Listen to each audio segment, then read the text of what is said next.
ભરૂચ જિલ્લાના ઝઘડિયા તાલુકામાં ભંગારની દુકાનોમાં જાહેરમાં મેડિકલ વેસ્ટ નાખવામાં આવતો હોવાની વિગતો સામે આવી। ઝઘડિયા તાલુકાના નાના મોટા ભંગારના વેપારીઓ બેફિકરાઈથી મેડિકલ વેસ્ટ લેતા પણ અચકાતા નથી। આવા મેડિકલ વેસ્ટ જાહેરમાં નાખવાથી ગંભીર પ્રકારના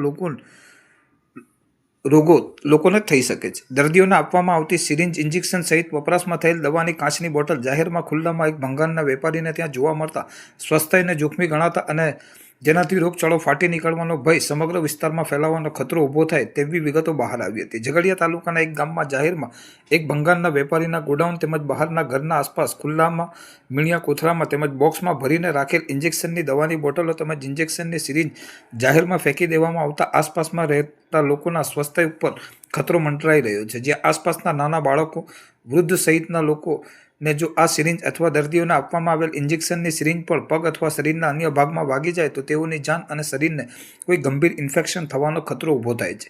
ઝઘડિયા તાલુકામાં અનેક મેડિકલની દુકાનો તેમજ નાના ક્લિનિક, દવાખાના આવેલ હોય જે પોતાના દર્દીઓને આપવામાં આવતી દવાઓનો વેસ્ટેજ કચરો જેમ તેમ જાહેરમાં ફેંકી અથવા આવા ભંગારના વેપારીઓને પધરાવી દેતા હોય તેમ હાલ લાગી રહ્યું છે।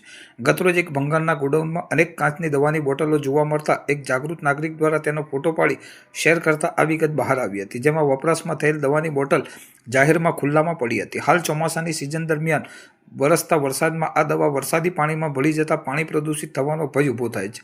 મોટી માત્રામાં દવા કયા રોગો માટે વપરાતી હતી અને આ દવા કયા દર્દીઓને આપવામાં આવી છે તે કોણ જાણે છે, તથા આ મેડિકલ વેસ્ટ ભંગારના વેપારીઓને ત્યાં પહોંચ્યું કઈ રીતે અને શું કોઈ સરકારી દવાખાના કે પ્રાઇવેટ હોસ્પિટલ, ક્લિનિક કે મેડિકલ શોપવાળાને ત્યાંથી આવે છે તે સ્વાસ્થ્ય વિભાગ દ્વારા તાલુકાના ભંગારના વેપારીઓને ત્યાં સઘન તપાસ થાય તો અનેક ખુલાસા બહાર આવે તેમ હાલ તો લાગી રહ્યું છે।